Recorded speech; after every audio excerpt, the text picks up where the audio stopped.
mūsu darbs saistās ar dzīvības aizstāvēšanu no ieņemšanas brīža līdz mūžībai.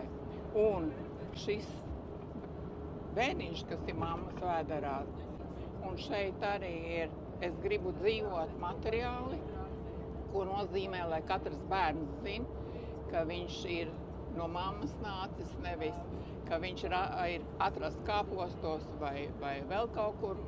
Tā ir svarīga lieta stāstīt. Un kustībā par dzīvību īstenībā ir ļoti daudz dzīvības arī izglābtas. Runājot ar sievieti, kura grib taisīt abortu, un viņai rādot visu to un izrunājot, un man sievietes arī teikšu, jūs visiem to rādat, vai visi cilvēki to zina, ka tas ir bērniņš jau no ieņemšanas brīža. Ir jābūt programmai skolās, ko bērniem jau rādīt un stāstīt par viņu kā vērtību.